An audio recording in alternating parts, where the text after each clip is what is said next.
Chers amis du Club du Mercredi, bonjour. On se retrouve aujourd'hui pour un nouvel entretien d'actualité, un nouvel entretien avec un nouvel invité. Ces entretiens qu'on a décidé d'appeler les entretiens de la quarantaine. Donc, c'est une série d'entretiens que vous pourrez retrouver dans la playlist consacrée que je vous mettrai dans un coin de l'écran. Ces entretiens ont déjà eu lieu avec 3 autres intervenants, Adrien Bauzy, Nicolas Klein et Florian Philippot. Vous pourrez aisément les retrouver sur notre chaîne YouTube. Ces entretiens ont lieu en partenariat avec le Cercle Aristote. Et donc, je vais profiter de la présence de Pierre-Yves Rougeron pour le remercier du partenariat qu'il nous accorde. Donc, je vous invite à le suivre sur YouTube, sur Facebook et sur tous les réseaux consacrés. Et donc, Pierre-Yves Rougeron, pour ceux qui ne le connaissent pas, est le créateur des éditions Perspectives Libres du Cercle Aristote. Il a également participé récemment à l'écriture d'un ouvrage qui s'appelle Pourquoi combattre, qui est édité, qui est édité donc aux éditions Perspectives Libres également. C'est un ouvrage que je vous invite à lire, à commander, puisque vous allez retrouver la participation de plusieurs membres du Club du Mercredi. Pour ceux qui veulent nous soutenir, ça passe aussi par là. Voilà. Pierre-Yves, bonjour. Bonjour. Pierre-Yves, on se tutoie? Ça te convient? Si tu veux, camarade, si tu veux. Allez, tutoyons-nous. Une première question pour toi. Qu'est-ce que tu penses pour le moment du confinement et des mesures qui ont été prises par le gouvernement français pour faire face à l'épidémie de coronavirus? Alors, pour moi, il y avait deux manières de réagir à cette crise. Déjà, il faut définir notre ennemi. Qui est notre ennemi? Notre ennemi, j'avais été pris à partie pour avoir dit que c'était une grippe. Bien, en effet, c'est une grippe, de la famille des grippes, des pneumonies, des grippes pulmonaires. Et si tu veux, ce n'est pas une maladie, contrairement par exemple à la rage ou aux pestes pulmonaires, à forte mortalité. C'est une maladie avec une viralité relative, mais par exemple moindre qu'une maladie que nous connaissons tous, qui elle est extraordinairement contagieuse, qui est la gastro, simplement, mais qui est une maladie quand même avec une volatilité assez forte et qui est du domaine des coronavirus. Donc, il est le 19e coronavirus qui attaque la France cette année.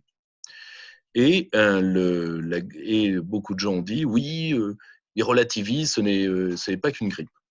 Alors, il faut parfois si tu veux, je tenais juste, si tu veux bien que je m'explique là-dessus, parce que je suis responsable de mes paroles et je ne suis pas responsable du manque de connaissances de certains auditeurs. Je m'en excuse pour eux, mais on n'a pas la même vie. La grippe est une maladie sérieuse qui qui peut tuer jusqu'à 20 000 personnes en France par an, en réalité, on a appelé grippe tout ce qui est la mortalité hivernale. Et pour moi, dans ma vie personnelle, la grippe, c'est quoi? C'est la faucheuse qui reporte la campagne et que mon père a été obligé de combattre ces 40 derniers hivers. Vu qu'il est médecin généraliste, dans des coins pauvres, le père Chornay, et avec beaucoup de personnes âgées. Donc pour nous, c'est la saison des cercueils, la saison de la grippe. Donc la grippe, c'est quelque chose de sérieux, c'est une menace que nous n'avons pas pris en compte, mais qu'un État qui pense en tant qu'État aurait tout à fait pu, combattre sans tout ce cirque. La preuve, certains États qui ne sont pas, excuse-moi, des foudres de guerre, je pense à la Finlande particulièrement, ont pu le faire. Je ne parle pas de supra-États technologisés et avec une pensée étatique forte comme la Corée du Sud. Je parle de la Finlande. Bon, on n'est quand même pas on est quand même pas dans le foudre de guerre. Bon. Donc, la grippe, et donc les différents coronaux, dont celui-là, qui a des différences avec la grippe. Par exemple, il ne s'attrape pas par les enfants, si tu veux, mais néanmoins, c'est un cousinage et c'est une maladie que nous aurions pu traiter autrement si cette crise n'était pas en réalité révélateur des dépendances et des fragilités de notre modèle. Maintenant, venons-en, venons-en si tu veux que nous évaluons la réaction étatique, il faut faire un tout petit peu d'histoire de ces 3 derniers mois, si cela ne te dérange pas. Vas-y. Donc, cette maladie, alors c'est très simple, cette maladie a 2 histoires. La première, et pour l'instant, les scientifiques n'ont tranché ni l'une ni l'autre, je ne suis pas chercheur, je n'ai pas vu cette chose sous microscope, et je n'en ai pas les compétences. Voilà quel est le débat des chercheurs aujourd'hui. Soit cette chose était, est passée dans un ordre qui reste à définir, de la chauve-souris au serpent, au pangolin, au mangeur de pangolin, et donc tout le monde aujourd'hui veut la peau du pangolin, hein, comme dirait, pourtant en commentaire sportif, on pourrait dire pangolin 1 devait être Jean 0, par exemple. Mais non, même pas, on n'a même pas l'esprit sport. Mais tout le monde veut la peau du pangolin. Alors moi, je veux bien. La nature a tout à fait la possibilité de faire ce genre de choses. C'est tout à fait possible. Ensuite, il se pourrait que la nature nous en veuille alors, parce que ce virus qui a muté plusieurs fois depuis qu'il a quitté la province chinoise de Wuhan, ce virus a des gènes en commun avec le HIV, avec le sida. Bon. Et ça, c'est scientifiquement démontré. Donc, et, si tu veux, la nature nous en veut. Ensuite, il y a une autre possibilité qui est nommée par une part de la recherche scientifique, qui est, si c'est un hybride, il a pu naître en laboratoire et être une erreur de manipulation de laboratoire, particulièrement dans le laboratoire civilo-militaire P4. Coup de bol, c'est dans la province de Wuhan, c'est dans la ville de Wuhan où il y a le seul laboratoire P4 de Chine. Je le dis d'autant plus que ce type d'erreur de manipulation de laboratoire n'est pas très courant. Ce sont des laboratoires extrêmement sécurisés. Mais a pu arriver. Il y a par exemple eu une grosse erreur qui a été, il y a quelques années, arrêtée à l'Institut Pasteur. On avait laissé une maladie là pour le coup à fort risque, en haut d'une étagère. C'est possible, ça peut arriver. Ça avait été révélé il n'y a pas longtemps par un très grand médecin qui est le docteur Gérard Delépine, oncologue de réputation mondiale, tout de même. Donc, cette maladie, la Chine met à peu près 3 semaines à réagir. Alors, elle a perdu du temps, c'est vrai. Ensuite, ces autorités sanitaires ont réagi avec si tu veux, avec sang-froid et avec même une pointe de brutalité, par un confinement sévère, des détections et si tu veux, et le fait de traiter les malades. Ils l'ont fait en partenariat en utilisant des travaux d'équipes françaises, entre autres, et avec lesquels ils sont restés en liaison. C'est le fameux professeur Zhong. Très bien. Cette technique a été,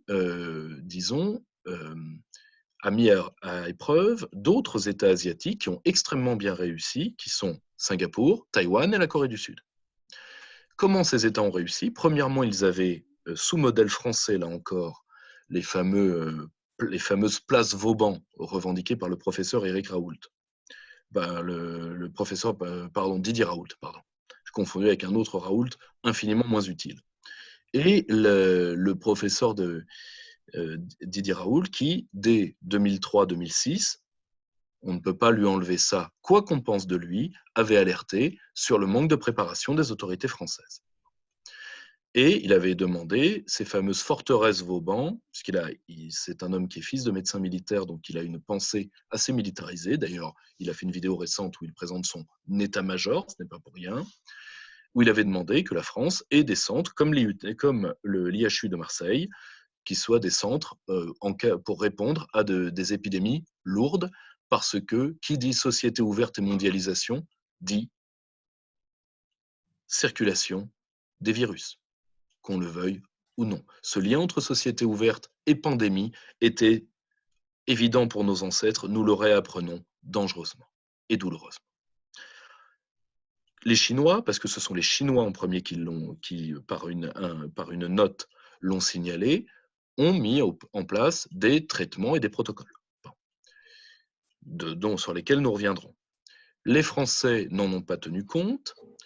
Si nous en croyons Agnès Buzyn, tout ce qui a été fait avant le mois de février était du théâtre, ce qui veut dire qu'on a menti aux populations, ce qui veut dire qu'on a mis les populations en danger face à un virus qui était que nous aurions même pu, et à mon avis, la phrase que certains qui manquent à la fois d'intelligence et d'utilité sociale reprochent au professeur Raoult qui ne croyait pas qu'on allait avoir la bêtise de le laisser venir, parce qu'on pouvait l'arrêter à chaque moment, eh bien, il a été trop optimiste et il a cru qu'il avait affaire à des gens intelligents. Bon, qu'est-ce que vous voulez, parfois, quand on est médecin, il faut aussi croire dans la nature humaine, hein, parce que vous ne faites pas bac+13 pour soigner Castaner. Bon. De quelle Or, phrase parles-tu? Juste te coupe une seconde, de quelle parce phrase qu'il avait, parles-tu? il avait dit, je ne pense pas que le virus arrivera. Parce que au moment où il le dit, tout est arrêtable. Mais manque de peau, en face, vous avez des gens qui ne pensent pas. C'est très simple, pour qu'Emmanuel Macron fût un chef d'État, selon la phrase consacrée, il lui manquait qu'il fût un chef et qu'il y ait un État. Et Ouais. comme il a détruit l'État et qu'il n'est pas un chef, et donc le professeur Raoult, lui, il a pensé que nos autorités allaient être un tout petit peu plus dégourdies. On peut dire qu'il a eu tort, mais il a eu tort de bonne foi, parce que si vous voulez, on ne peut pas toujours présager l'incompétence chez les autres. Non. Ou alors on ne vit pas dans un ordre social. Point. Le grand problème, c'est que les autorités françaises ont pris ça de plein fouet. Elles ont pris ça de plein fouet à 3 niveaux. Elles ont pris ça au niveau des masques, au niveau des respirateurs, au niveau des tests principalement, et nous reviendrons dessus, au niveau des protocoles pour agir. Donc, Emmanuel Macron a pris à ce moment-là, à mon avis, une option politique catastrophique, mais comme il se dit, de toute façon, je n'ai que Marine Le Pen devant moi, donc je peux faire à peu près ce que je veux, parce que, si vous voulez, il n'est pas dur de passer à travers une porte ouverte. Il s'est dit, comme je suis à poil, je vais faire croire que je suis en avance. D'accord?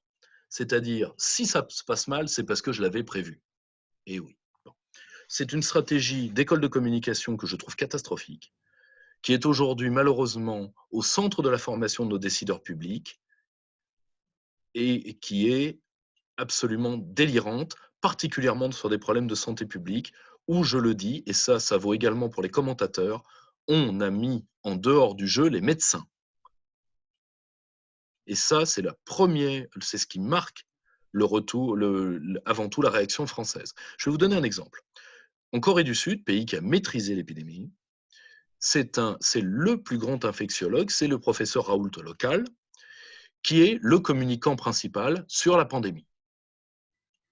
Or, nous, ça a été Sibeth Ndiaye. Bon, que déjà, j'aimerais pas avoir en tant que patiente, alors pour l'avoir en tant que médecin, il faut quand même pas déconner. Le grand problème, c'est que toute cette brave équipe a menti. Elle est donc aujourd'hui sujette à, et entre autres, l'avocat Régis de Castelnau et quelques autres sont en train de travailler là-dessus, à de multiples attaques qui sont déjà en train d'être déposées, de multiples attaques en justice qui sont en train d'être déposées contre les équipes dirigeantes de ce pays, à commencer par l'ancienne ministre Agnès Buzyn et par le Premier ministre Édouard Philippe, qui, comme le dit notre Constitution, dirige la politique ou l'absence de politique de notre gouvernement. Donc,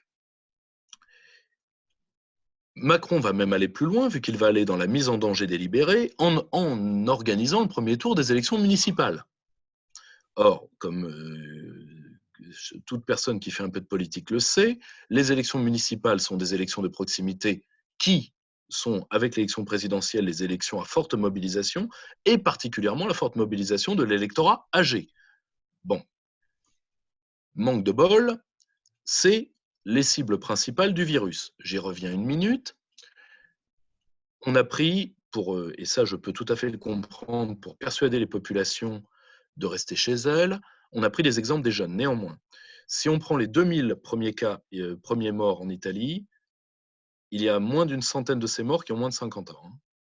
La plupart ont plus de 70 ans, la très grande part ont plus de 70 ans, et surtout le coronavirus tue se rajoute à des pathologies antérieures, qui sont généralement les anciens gros fumeurs traités pour les maladies du tabac, les problèmes respiratoires, le diabète et son vieillissement précoce, etc. etc., etc. L'âge moyen de décès en Italie, c'est 81 ans. C'était la Tout à fait, donnée il y a 80. 2 semaines, en arrière, lors de la publication du rapport qui nous apprenait ces statistiques. Tout à Voilà, je te fait. laisse Donc, reprendre, Pierre. tout à fait. Donc, on a exposé les personnes âgées, et évidemment, on a eu un premier pic 10 jours plus tard. C'était, mais si tu veux, tout le monde en est tombé à la renverse. En plus, d'un seul coup, Macron et puis Blanquer sont passés de « il n'y aura rien » à « fermer tout », stratégie de communication terrible, surtout que nous ne sommes pas en confinement. Le confinement est une mesure de souveraineté qui est une mesure d'ordre public, mais le confinement moderne, la puissance de l'État moderne, c'est de faire du confinement moléculaire, c'est-à-dire la méthode Raoult, parce que si vous voulez, il y a 3 méthodes Raoult. Il y a premièrement d'avoir ces grands centres d'infectiologie prêts. Moralité, la Corée du Sud, qui est le meilleur élève au monde, avait suivi cette stratégie. Deuxième stratégie Raoult, qui est de faire search and destroy. Le trouver et le tuer. C'est-à-dire test massif, isolement des malades, traitement. Et le reste, qu'on peut continuer à vivre. C'est ce qu'on appelle du confinement moléculaire. Là, nous ne faisons pas de confinement, nous faisons une quarantaine, une bonne vieille quarantaine. Cette méthode qui a déjà si magnifiquement raté face au choléra, face à la peste et face à toutes les maladies où nous l'avons utilisée. C'est une méthode médicale qui a au moins pour elle de n'avoir jamais marché. Sauf dans des cas extrêmes sur des galions pirates où, comme tout le monde était mort, le virus a fini par être mort et les galions finirent par couler. Bon. Là, d'accord, ok, pourquoi pas. Mais si le galion s'appelle LERM, on gagne 2 points. Mais bon, voilà comment nos autorités ont réagi, par la trouille et par le fait d'utiliser les chaînes d'infos en continu pour faire augmenter le sentiment de peur. Ce qui permet de faire la fameuse union nationale, qui n'est pas une union du peuple, qui est une union pour dire que pour l'instant, on ne critiquera pas la démarche présidentielle. Or, Macron ne mérite pas d'être critiqué, Macron mériterait d'être jugé, ce qui est légèrement différent. Pourquoi? Parce que c'est une critique irresponsable. Et pourquoi elle est irresponsable? Qu'est-ce que Emmanuel Macron a voulu protéger? Il a voulu protéger 2 choses. Avant tout, et totalement, il a voulu protéger le marché intérieur européen. Peut-être t'en rappelles-tu, je disais qu'Emmanuel Macron, pour l'Europe, nous tuerait tous. Oui. J'ai dit il y a quelques mois, je crois que j'ai dit un truc dans ce goût-là. Ben, je blaguais à peine, et là, pour le coup, je blague plus du tout, parce que, malheureusement, ces gens sont des morts de la société ouverte et des membres de l'économie ouverte. Macron a attendu, pire que ça, il a attendu pour les masques et autres de faire des appels d'offres, enfin, de suivre les protocoles communautaires. Enfin, mais qui fait ça? Mais qui est ce type? Or, il a voulu d'abord sauver la créature. Bon, c'est-à-dire, il faut sauver l'UE coûte que coûte. Et de toute façon, l'idée européenne étant mortelle pour les Français depuis des siècles, quelques Français morts de plus, ça se rajoutera à ceux de 17 et de 40. Bon. Premièrement, il a voulu ça. Deuxièmement, il a voulu protéger ses propres équipes de multiples conflits d'intérêts qui aujourd'hui minent la Macronie et qui ont entaché la réaction de nos autorités, qui l'entachent encore et qui, disons, mettent en danger des citoyens français. Et comme Emmanuel Macron, qui d'ailleurs dans un passage lunaire dans Le Parisien, a quasiment menacé ceux qui portaient plainte et leurs avocats, après, que plus personne, vu comment Emmanuel Macron gère cette crise, je le dis sincèrement, qu'on foute la paix au tsar Poutine, qu'on foute la paix qu'on foute la paix aux Cubains et aux Vénézuéliens parce que eux nous envoient leurs médecins et non l'inverse, qu'on foute la paix au sultan Erdogan et au grand mandarin Xi Jinping et qu'on foute la paix à n'importe quel despote africain. Parce que nous n'avons plus les moyens de faire les donneurs de leçons au roi nègre. Je le dis sincèrement. Donc, après avoir raté le confinement, là, on en sommes en train de rater le traitement. Et pourquoi? Et ensuite, nous multiplions ce que j'appellerais les à côté coupables. La non-mobilisation des 10 000 lits de cliniques privées, qui, elles, sont en train, en plus, de plonger financièrement. Le fait d'écarter les médecins au profit de l'ARS. Je rappelle que l'ARS était une idée de la boîte d'œufs Juppé pour pouvoir caser des énarques pour que les énarques donnent des ordres aux médecins, que les énarques donnent des ordres à tout le monde dans ce pays. Et après avoir raté toute cette chaîne, on va de mieux en mieux. on met le doute sur le traitement, enfin, on essaye de retarder autant que faire se puisse l'utilisation de la chloroquine sur les patients, alors qu'une large partie du corps médical l'utilise pour lui-même.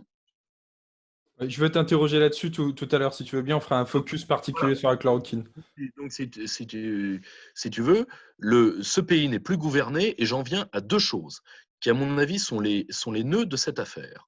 En dehors de conflits d'intérêts auxquels que nous allons voir tout à l'heure, si nous nous entendons bien, que l'auditeur sache que nous sommes de connivence, certes, mais que nous n'avons pas du tout préparé cet entretien. Il y a deux nœuds. Premièrement, quand on fait de la santé publique, on fait de la santé holistique. On ne fait pas de la santé individualiste. Or, nous avons essayé de faire de la santé de bien-être, droits de l'homme. Je ne demandais pas que nous soyons comme M. Kadyrov ou comme le président Duterte, qui lui recommande de faire tirer sur les gens qui sortent. C'est un peu passé de mode, et d'ailleurs c'est inopérant, je le dis. Par contre, nous avons essayé de faire de la santé publique et des droits de l'homme, c'est-à-dire de l'individualisme et du holisme en même temps. En même temps étant la marque de l'échec macroniste. Et deuxièmement, et bien plus grave, nous avons perdu la pensée étatique. La pensée étatique et la pensée de la souveraineté, n'oublie jamais que la salubrité publique et la santé publique appartiennent à l'ordre public. Or, qu'est-ce que la pensée souveraine et étatique? C'est, dans ce cadre-là, j'entends, on n'est pas en économie, on y reviendra peut-être après, mais dans ce cadre-là, c'est contrôler et contrer. Un virus est un ennemi, nous avons fait des frontières contre cet ennemi, parce que, comme dit, avec cet européisme tartempion, tarte à la crème et tarte dans la tronche à Cibette, parce que sincèrement, c'est de pire en pire. Oui, les virus n'ont pas de passeport. Oui, mais un virus, ça a des porteurs, et les porteurs, ça s'arrête. Crétin. Mais d'où viennent ces gens-là? Si tu veux, l'européano-crétinisme. Or, d'ailleurs, l'Europe est devenue, aux yeux du monde, une gigantesque usine à clochards. Parce que je rappelle quand même que c'est les États européens qui, parce qu'ils n'ont pas la pensée étatique, parce qu'ils ne l'ont plus alors qu'ils l'ont créée historiquement, aujourd'hui se font vaincre par une grippe améliorée. Toutes mes félicitations. Heureusement que ce n'est pas la variole, ou pire, une bonne peste pulmonaire à forte mortalité. Là, tu vas voir le truc. Or, il faut bien comprendre une chose. Tu vois, je vais te donner un chiffre simple. Il y a eu entre 20 et 25 000 morts du Covid sur 4 mois au monde. Nous sommes d'accord? Oui, il y a 125, il y a 125 000 morts pour l'instant de la grippe saisonnière à l'échelon monde. D'accord? Bon. Donc tu vois que nous sommes, si tu veux, nous sommes désarçonnés par un ennemi qui est redoutable par sa viralité et non par sa mortalité, mais surtout parce que nous n'avons plus les instruments intellectuels pour faire notre riposte. Nous avons cru à la mondialisation heureuse, et comme le dit très bien mon camarade et ami Idriss Aberkan, qui est un grand génie, qu'est-ce que la mondialisation sinon une partouze germinale? Et nous avions des frontières ou des masques, ce qui est l'un et l'équivalent de l'autre pour un individu. Eh bien, nous y sommes allés sans préservatif et nous avons chopé des miasmes. Voilà. Pour être tout. Et malheureusement, le bon docteur Macron s'est révélé plus docteur Petiot ou docteur Mengele que docteur Pasteur. Voilà en condensé ce qu'on pouvait en dire. Petite parenthèse sur Idriss Aberkan, très rapidement, j'envoie tous nos auditeurs vers sa chaîne YouTube. Il fait un travail formidable actuellement à propos du coronavirus, du docteur Raoult et de la philosophie avec laquelle nous devons traiter ce problème. Je tiens à dire encore une chose par rapport à Idriss. Si la France est capable de créer encore des mecs comme lui, on n'est pas totalement foutu. Bien, un petit peu de positif. Je profite d'avoir la parole pour m'excuser directement auprès de nos auditeurs si le son a quelques défauts. Voilà, l'entretien est enregistré de façon brute. Nous sommes aujourd'hui le 2 avril, voilà, on va le publier très rapidement pour qu'on soit au plus proche de l'actualité. Donc voilà, s'il y a le moindre problème, écoutez, soyez tolérants. Je voulais t'interroger également, Pierre-Yves, sur l'état de l'hôpital public français. Comment se fait-il que nous soyons aussi vite dépassés? Comment se fait-il que notre hôpital soit dans cet état-là? Très simple. Il faut prendre tout en chaîne. Premièrement, alors il y a des faits de confort. Hein. J'ai déjà nommé l'affaire des cliniques privées qui auraient pu être mobilisées, qui d'ailleurs ont demandé à l'être et ne l'ont pas été. Mais surtout, l'hôpital public est l'objet d'une volonté de démantèlement à tous les étages depuis près de 30 ans. Et bien, à un moment, tu le payes. Cette volonté se manifeste comment? Premièrement, par le fait si tu veux, de multiplier des structures défaillantes. Je vais donner l'exemple dans le département de l'Orne, parce que moi, je suis, par tradition familiale, nous sommes des infirmiers, des médecins, et donc toute ma famille est au front face au Covid, avec déjà deux malades au compteur. Ce qu'il faut bien se rendre compte, c'est que dans l'Orne, près de 300 000 habitants, la loi médicale voudrait qu'il y ait 3 hôpitaux aptes à tout faire. Je dis bien aptes à tout faire. Eh bien, en réalité, il y a 7 petits hôpitaux dont chacun est foutu. Et qui ne tient que par c'est même pas l'abnégation, c'est l'apostolat de nos équipes de médecins et de nos équipes d'infirmières. Et je le dis notamment pour certains commentateurs et particulièrement pour des actuaires binoclars, quand on a l'obligeance de parler des médecins, on parle aussi de gens qui sauvent des vies. Et quand on n'a pas sauvé de vie ou quand on ne sait pas ce que c'est d'avoir la vie sauvée, moi c'est un sentiment que je connais vu qu'un homme m'a sauvé la vie il y a 15 ans de ça, on essaye d'avoir un minimum de gratitude quand on parle de ce genre de profession. Parce qu'on peut vivre sans actuaire, on ne peut pas vivre sans infirmière. Et on peut vivre sans blogueur. Ferme la parenthèse. Donc, en réalité, pourquoi vouloir flinguer l'hôpital public? En réalité, tu as ceux qui le flinguent par volonté, qui sont relativement peu nombreux, parce que même les cliniques privées ne le veulent pas. Elles veulent les patients solvables. Elles ne le veulent pas. Mais tu as ceux qui le font, comment dire, tu as ceux qui le font par idéologie et tu as ceux qui le font par inadvertance. Ceux qui le font par idéologie sont ceux qui disent de toute façon, on va faire tout en ambulatoire. On va faire tout en ambulatoire. On va renvoyer les gens chez eux et on va les soigner chez eux. Hein? Et puis c'est bien. Ça nous permettra de donner moins aux infirmières. Les infirmières françaises sont parmi les moins payées de toute l'OCDE. Je ne sais pas si tu vois que les infirmières au Mexique sont mieux payées qu'en France. Ouais. J'ai rien contre nos amis mexicains. Hein.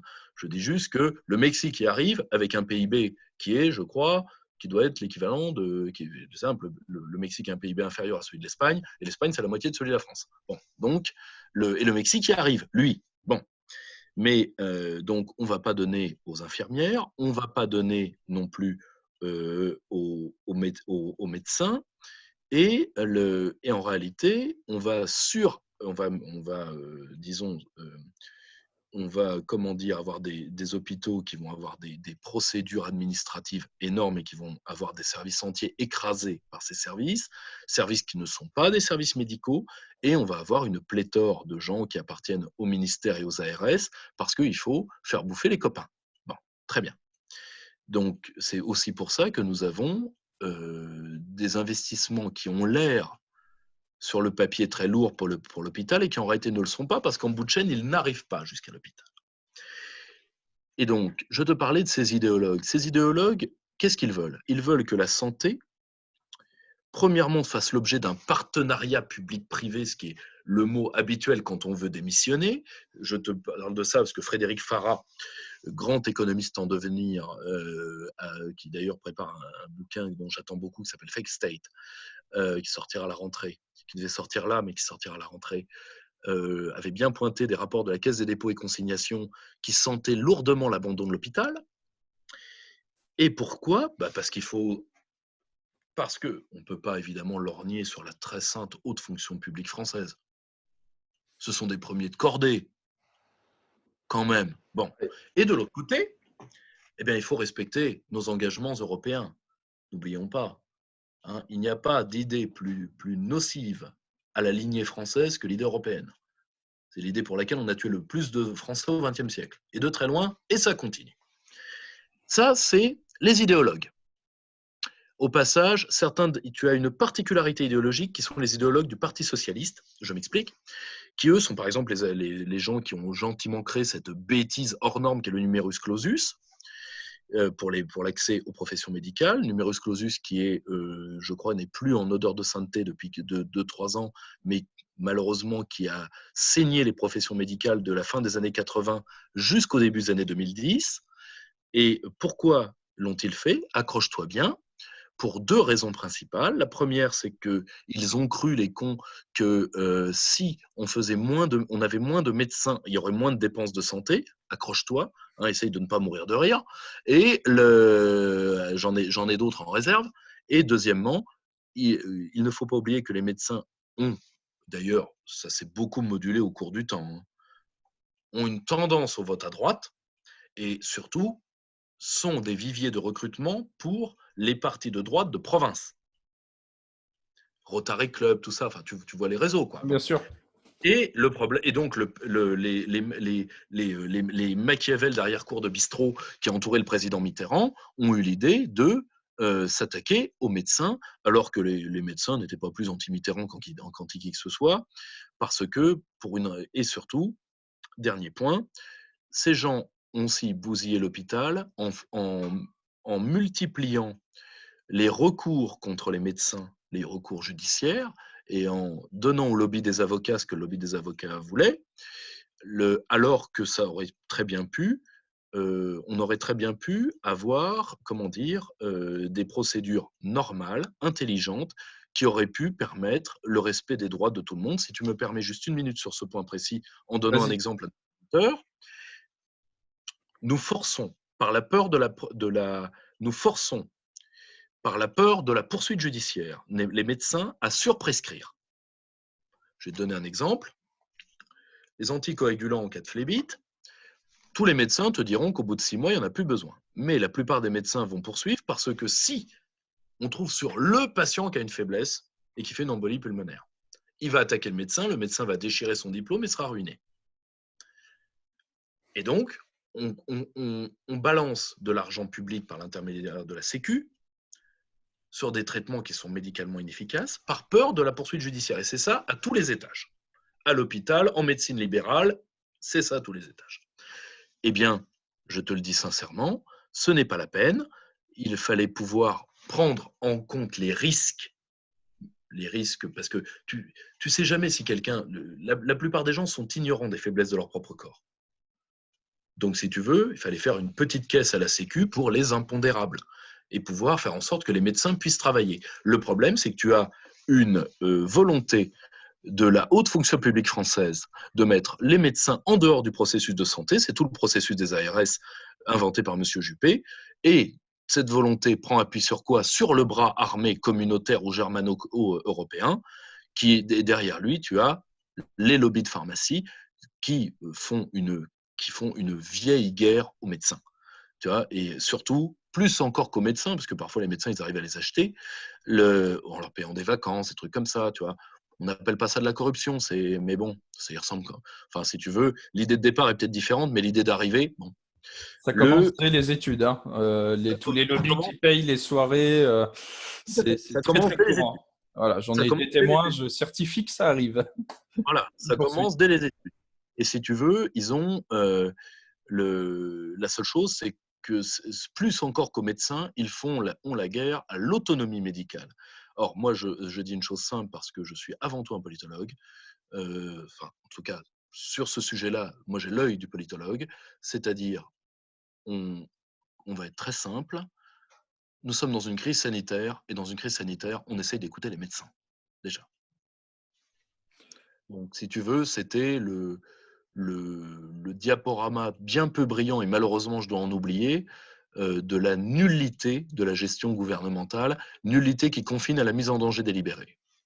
En une phrase, juste pour nos auditeurs, le numerus clausus, c'est, si tu peux juste nous expliquer ça en une phrase. C'est de dire que chaque année, il y aura tel nombre de reçus au concours de médecine, mais pas un de plus, même s'il a les notes. Ok. Mesure d'une débilité rare. Ouais. Oui, puis c'est le type de mesure qu'on retrouve aussi dans l'éducation nationale, mais à l'inverse cette fois. On recrute 500 personnes, même s'il y a 4 en mathématiques. Il faut 500 profs de maths, il y en aura 500. Voilà. Voilà. Donc, c'est débile dans les deux sens. OK. Tout à fait. Pierre-Yves, encore une question. Je vois de plus en plus de choses passer par rapport à notre impôt. On est le pays en France, enfin, on est le pays en Europe champion de l'impôt, si on ne l'est pas dans le monde, et on n'arrête pas de subir des taxes, un impôt important, les prélèvements sociaux, et, Oui. et aujourd'hui, on n'a pas de masque, on n'a pas de test, on n'a pas de support de réanimation. Où passe cet Mmh. argent? Alors, ça, si tu veux, c'est une. Alors, en même temps, c'est vrai, et après, ça dépend des modes, des modes de calcul. Si tu veux, Xerfi avait fait un très bon travail là-dessus. Si tu veux, tu as une part de vrai, une part de faux dans la surimposition française. Ensuite, si tu veux, un État moderne doit pouvoir affronter ce type de crise sans trop de mal. Et là, c'est tout à fait vrai, il y a des manquements. Ces manquements sont liés à quoi? Sont liés à une idéologie managériale qui pense que l'État est une entreprise, ce qui n'est pas vrai, et donc dans une entreprise, il faut être à flux tendu. Et bien donc, on a liquidé les stocks de masques alors qu'on les avait, on a laissé se délocaliser les respirateurs alors que nous avions des unités de fabrication, on a laissé se délocaliser les entreprises qui pouvaient faire des tests, alors qu'en plus, et tu as ça d'un côté, et de l'autre côté, tu as la mainmise du ministère et des alliés du ministère qui disent personne ne fait de tests. Alors, le professeur Raoult a tout à fait raison. Pour faire des tests, il suffit de changer les amorces de tests. Et donc, n'importe quel. Moi, tu vois, je suis dans l'Ouest. Rien autour de ce bureau, il y a 2 laboratoires qui pourraient tous les 2 faire des tests et qui n'en ont pas le droit. Bon. Donc, si tu veux, tu as premièrement un manque de confiance vis-à-vis des professionnels de santé dans les mains de la caste qui n'est pas l'État, qui se sert de l'État pour foutre l'État en l'air. Je l'avais expliqué très tôt dans une conférence de 2014 qui s'appelle Qui veut la peau de l'État français, à laquelle je me permets de renvoyer. C'est-à-dire que tu as des gens qui ont compris, ce que les anarchistes n'ont jamais compris dans leur sainte bêtise, que l'État, par sa majesté et par sa puissance, ne peut être détruit que de l'intérieur. Or, si tu veux, ces gens-là sont des anti-étatistes, ils n'en ont pas. Ils détestent le régalien. Xavier Hofer était venu au Cercle Aristote pour faire état de combien le président Macron bâillait quand on lui parlait de sécurité publique. Et il est tout à fait normal qu'un homme qui trouve que la sécurité publique ne sied pas à sa propre majesté se contrefiche des questions de santé publique parce que ça va ensemble. Je rappelle, en citant le général de Gaulle, que la sécurité sociale est une des formes de notre sécurité nationale. Or, si tu veux, où passe tout ce pognon? Ce pognon passe avant tout dans le fait que nous ayons choisi le traitement social du chômage, parce que nous avons décidé de nous soumettre à la société ouverte, de délocaliser, etc. Mais nous n'avons pas fait comme l'Allemagne ou comme des pays qui rayent des milliers de gens ou qui font ce qu'on appelle les mini-jobs, c'est-à-dire un travail au sens de l'EIT, c'est-à-dire 4 heures de travail par semaine. Tu vas aller vivre avec ça. Ou comme les Anglais, c'est-à-dire à rayer des gens. Résultat, tu as des gens qui ont disparu des radars. En réalité, la plupart des pays occidentaux ont la même armée de réserve, ce qui est le cas aux États-Unis, puisque aux États-Unis, tu n'as pas de chômeurs. Par contre, tu as 30 millions de gens qui vivent de tickets de rationnement. Et oui. Donc, si tu veux, nous avons voulu, parce que nous avons cru qu'un triptyque fonctionnel qui était celui de l'après-guerre, qui était État planificateur, banque centrale, grands groupes nationaux sur lesquels les PME se greffent pour leur propre sécurité. Parce que quand tu as l'État qui commande un grand groupe qui fait des grands travaux, eh ben, le petit artisan du coin, il s'insère là-dedans. Tu vois, c'est sécurisant pour les PME d'avoir des capitaines et d'aller dans le sillage des gros poissons. Quand tu es un petit poisson, c'est toujours intéressant d'en suivre un gros. Bon, nous avions ce triptyque-là. On a dit que ce triptyque-là était has-been parce qu'il ne faisait pas le label au pouvoir bancaire et au pouvoir financier. Pourquoi pas? Et on a dit, et aussi parce que ce triptyque-là reposait sur une société de consommation qui, à la fin des années 60, s'essoufflait. Donc nous avions 2 choix. Soit nous allions vers la participation, c'est-à-dire nous terminions l'œuvre du CNR, soit nous allions vers un nouveau triptyque qui est actionnariat, donc le pouvoir de la rente contre l'entreprise et contre le chef d'entreprise, finance, parce que si tu veux, c'est ce pouvoir-là qui allait servir de caisse de financement à toute l'économie et qui allait à la fin prendre la place de l'économie. Et le dernier point, gouvernance, c'est-à-dire destruction de la logique étatique.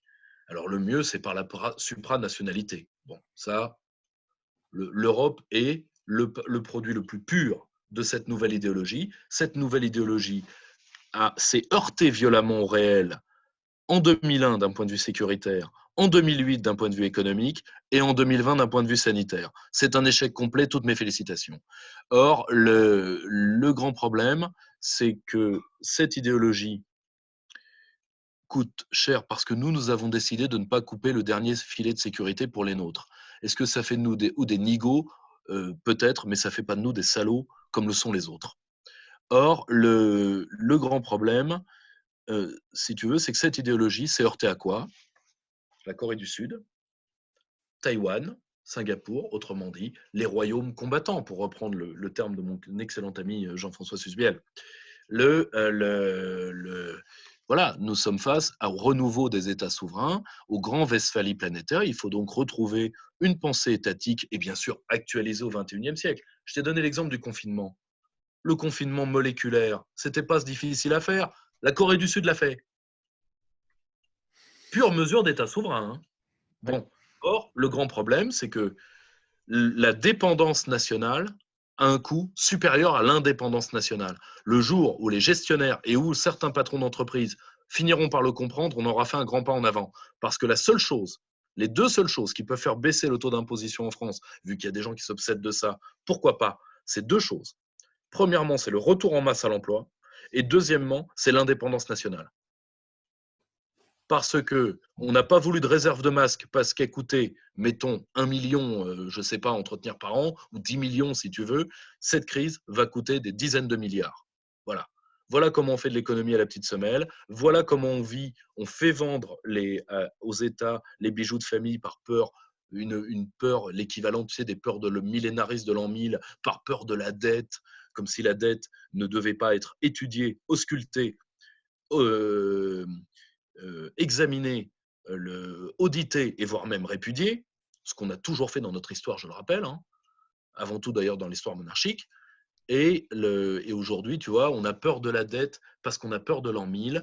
Je vais te dire une chose, tu avais je crois que c'était Nietzsche qui disait l'homme moderne est lâche devant les conséquences. Et aujourd'hui, nous sommes lâches devant les faits, nous sommes lâches devant les conséquences et nous payons cette lâcheté. À titre personnel, moi, je reste un humaniste, donc ce qui est à la portée d'un homme est à la portée d'un autre. Et si ça a été à la portée de la Corée du Sud, qui a pris de son génie national exceptionnel, mais qui a aussi pris un étatisme qui, pardonne-moi, est né sur notre sol, eh bien, si d'autres l'ont fait, nous pouvons le faire. Le discours de l'humiliation nationale, très peu pour moi. Deux questions encore sur la France. Comment tu juges le comportement de nos compatriotes français pour l'instant par rapport au confinement? On a vu que certains ne respectaient pas cette mesure. Et également, je voulais t'interroger à propos de ce comportement sur les pressions que peuvent recevoir certains membres du personnel de santé. On voit malheureusement passer ça sur les réseaux sociaux qui sont invités à quitter leur appartement, à ne plus passer à côté de certaines voitures, etc. Alors, je suis fier de mes compatriotes, déjà. Moi, si tu veux, j'aime très moyennement. Moi, si tu veux, il est dit de maintenant, on doit éduquer les gamins et qu'ils doivent aimer tout le monde, qu'ils doivent aimer les Allemands, ils doivent aimer les Suisses, etc. Pourquoi pas? Moi j'aimerais que mes enfants aiment d'abord les leurs, avant d'aimer des peuples qui cultivent la francophobie au berceau. Souvent d'ailleurs par jalousie historique, plus que par autre chose. Moi, je suis très fier de mes compatriotes parce que, je vais te dire une chose, dans 90% des cas, les Français respectent totalement les ordres. Et c'est pas moi qui le dis, c'est le professeur Raoult. Et je suis très fier, je ne pensais pas que la France aurait été capable et non capable. Donc on doit être très fier des nôtres. Vincent Lapierre, qui lui est courageux, contrairement à bien des gens du camp national, est allé voir dans les banlieues. Eh bien, nous avons monté en épingle des cas individuels, tout comme nous montons en épingle des cas individuels de refus du confinement, parce que, si tu veux, face à une décision publique, tu as trois types de gens, particulièrement quand l'État est pris en contrôle par une caste. On va prendre le parallèle historique, le premier, tu me pardonneras du point Godwin, c'est Vichy. Eh bien, face à Vichy, tu avais 4 types de gens. Tu avais les attentistes qui obéissaient, les plus nombreux, de très très loin. Tu avais les réfractaires, c'est-à-dire ceux qui n'ont pas suivi les ordres les pires, qui sont très très très nombreux et qui sont l'honneur du peuple français. Tu avais les combattants, tu avais les résistants, et les moins nombreux, et ceux dont on a le plus parlé après pour culpabiliser les Français, c'était les collabos. C'était les moins nombreux. Alors ensuite, qu'on ne les ait pas pendus pour autant, ça c'est un autre débat. Et bien aujourd'hui, c'est pareil. On te met en épingle des comportements individuels dangereux, alors que, je vais te donner un exemple, il y a des salopards qui ont fait des pressions sur les infirmières ou sur les médecins qui habitent dans certains immeubles. Moi, à titre personnel, je suis partisan du contrôle social, du crédit social, pas à la chinoise, mais avec une forme très française, parce que, en plus de respecter la loi, il faut respecter les mœurs dans un pays. Et il faut respecter ce qui élève l'individu à hauteur de sa francité. Et si Quelle tu as forme un ça prend? Concrètement, quelle forme ça prend le crédit Je vais te donner un social? exemple très simple. Je vais te donner un exemple très simple. Tu t'es permis d'écrire cette saloperie sur la porte d'un infirmier, tu n'as pas signé ton nom, mais comme tu es certainement un trisomique, ce soit dit, méchanceté pour les Mongoliens, trisomique au sens éningurien du terme, c'est-à-dire un pauvre type. Si tu veux, tu dois avoir laissé tes empreintes quelque part. Et là, pour le coup, une fois que tu es identifié, bah, c'est très simple, tu perds 6 mois d'accès à la Sécu ou 6 mois d'accès à la retraite, etc. Et là, donc, tu n'es pas condamné, tu as juste une mesure d'ordre public contre toi parce que, si tu veux, parce que tu insultes la France par ton comportement, parce que tu nuis à la sécurité publique, tu es un nuisible, tu n'es pas un criminel, tu es un nuisible. Et quand on doit combattre la criminalité par des mesures pénales, et on doit combattre ceux qui nient à la sociabilité par des mesures sociales. Voilà, ça c'est un point, mais je suis extrêmement fier de la discipline des Français. La seule chose, c'est que les Français se réfugient sur un espace d'expression de plus en plus limité, mais néanmoins qui est Internet, et on voit que les Français se posent des questions, et ils ont raison, parce que cette crise est gérée en dépit du bon sens. Moi, je suis fier d'avoir un peuple qui, comment dire, respecte, si tu veux, les grandeurs d'établissement, selon Pascal, c'est-à-dire il respecte les ordres et les us, mais en même temps, il ne se départit pas de sa liberté de juger et de penser, ce qui fait que c'est un peuple qui ne marche pas au pas de loi et qui ne tuera pas dans le dos des civils, contrairement à d'autres. Pierre-Yves, on attaque le gros morceau chloroquine. Allons-y. Qu'est-ce que tu penses de cette polémique autour du professeur Raoult Alors, et de la alors c'est chloroquine? très simple. Premièrement, on va voir les protagonistes. Le premier protagoniste, c'est le professeur Raoult et l'IHU de Marseille. Bon. Alors, premièrement, ce n'est pas lui qui a parlé en premier de l'hydroxychloroquine, ce sont les Chinois. Et ça, je tiens à le dire, ce qui me gêne, ce qui m'écoeure dans cette crise, c'est qu'on se permette de mépriser la science de grandes nations comme la Corée du Sud ou comme la Chine depuis les plateaux de BFM TV. Ça, tu vois, ça, quand on est Patrick Cohen, anthropologiquement, il n'y a pas grand-chose sur lesquels on peut avoir un mépris légitime. Donc, de permettre, comme au bon temps de la coloniale, de dire qu'ils n'y connaissent rien. Premièrement, les formations scientifiques dans les États d'Asie du Sud-Est sont aujourd'hui supérieures à la plupart de ce que l'Europe est capable de faire. Il faut bien comprendre que l'effondrement des Européens aujourd'hui est à la face du monde. Donc les Chinois ont déjà testé ce protocole et ont remarqué qu'il faisait baisser la charge virale. Alors, soyons un tout petit peu plus clairs pour nos amis. Cette maladie, sur 100 patients, on va prendre 100 patients, sur ces 100 patients, 85% vont certainement guérir d'eux-mêmes, après 5 jours très difficiles. Moi, j'ai 2 de mes proches qui l'ont actuellement et qui sont en crise. D'accord ? Bon. Dont un jeune homme très costaud qui aidait dans les hôpitaux. Tu vois ? Si tu veux, 85% vont guérir d'eux-mêmes. 15% vont avoir un problème. La plupart s'en sortiront, bien sûr, mais premièrement, vont prendre un lit d'hôpital pendant 20 à 30 jours en réa, et deuxièmement, auront ça on en parle déjà beaucoup moins, des difficultés post-op quand ils sortiront de l'hosto, parce que se remettre d'une réa longue, c'est pas donné à tout le monde. Bon. Donc, si tu veux, c'est comme en guerre, il y a les tués, il y a les blessés. Et sur ces 15%, tu auras une partie qui feront un syndrome de détresse respiratoire et qui vont mourir, qui sont les moins nombreux. Bon, fort bien. l'hydroxychloroquine aiderait si les Chinois ont raison. Le problème, c'est que si on compte à l'instant où nous parlons, mon camarade, il y a des gens qui peut-être ne suivent pas assez les blogs des actuaires ou ne suivent pas assez BFM ou outrepassent les consignes du grand professeur Patrick Cohen, docteur à France Télévisions. Et tous ces pays sous-développés sont le Pakistan, l'Inde, le Maroc, la Thaïlande, la Côte d'Ivoire, le Sénégal, la Russie, la Chine, la Corée du Sud, les États-Unis, Israël, qui devient une nation sous-développée elle aussi. D'un point de vue médicamenteux, c'est quand même pas tout à fait vrai, etc., etc. Donc, toute cette bande de crétins qui représentent les 2/3 de l'humanité n'écoute pas BFM TV. Très bien. Et n'écoute pas Jupiter, parce que Jupiter, tu le sais, le monde entier nous l'envie, mais ne veut pas nécessairement venir le chercher, c'est fort dommage. Donc, à la suite de la publication des travaux des Chinois, Agnès Buzyn fait mettre la chloroquine, enfin l'hydroxychloroquine, comme substance vénéneuse. Alors nous allons revenir une seconde sur ce qu'est l'hydroxychloroquine et sur ce qu'est l'azithromycine, qu'on connaît mieux sous le nom de Zithromax dans un cas et de Plaquenil dans le autre. Peut-être si tu peux nous donner un indice quant aux dates. Là, on est fin janvier, au moment où ça passe en substance vénéneuse. En effet, nous sommes fin janvier. Ok, poursuivons. Alors pourquoi? Alors le Zithromax, donc l'azithromycine, je peux en parler pour le coup totalement. Moi, je ne suis pas médecin. En tant que patient, moi, j'ai été traité dans une maladie pas lourde, mais longue, au Zithromax. Le Zithromax n'a pas eu sur moi d'effet secondaire.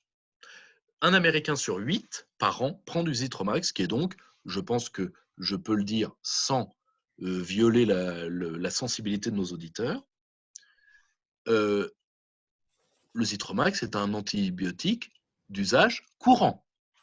Un Américain sur 8. Il y a plus de 300 millions d'Américains. Un Américain sur 8 par an, chaque année. Moi qui vous parle, j'ai été l'un des très très nombreux humains traités au Zithromax. L'hydroxychloroquine, qui est un dérivé donc, de la chloroquine et de la quinine, est un médicament qui est le médicament, par l'intermédiaire du Plaquenil, qui est sa forme commerciale, des gens qui ont été des coloniaux en Afrique, de toute personne vivant dans un espace qui est travaillé par la malaria, plus connu sous le nom de paludisme, et c'est le médicament des militaires. Donc toute l'armée française prend du Plaquenil sous une forme ou sous une autre, tous les jours. Alors moi je veux bien, ça veut dire qu'on empoisonne nos soldats. Il y a également les personnes qui sont atteintes du lupus qui prennent ça, je crois. Les personnes qui sont atteintes du lupus ou les personnes qui sont atteintes de certaines pathologies qui sont, par exemple, si tu veux, la polyarthrite rhumatoïde, enfin des trucs comme ça. Bon. Ça fait beaucoup d'empoisonnés. Ça fait beaucoup d'empoisonnés. Alors, est-ce que tu m'autorises à me déplacer une minute? Je vais prendre un Vas-y. Je vais prendre un Vidal, comme ça. Oh bah tiens, il est là.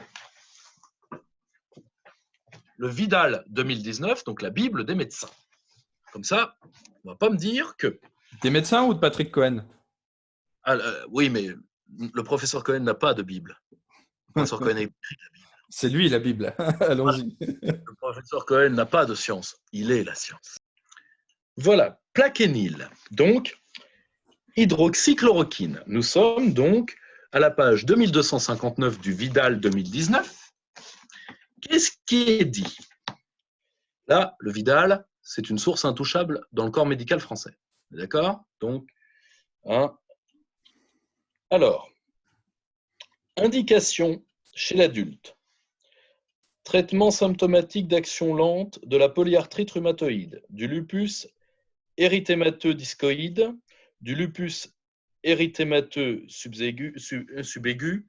Le lupus est une maladie extrêmement grave qui se traite par chimio et qui est généralement mortelle. Elle s'appelle lupus parce qu'elle défigure sous la forme du loup de théâtre. Et elle prend comme ça. C'est assez atroce comme maladie.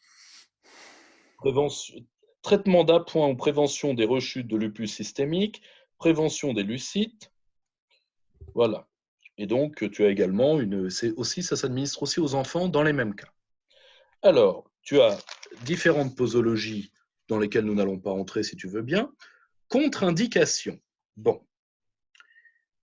il y a, vous voyez, ça dure une page, il y a sur des effets indésirables, sur des précautions d'emploi, ce qui veut dire quoi? Que c'est un vrai médicament.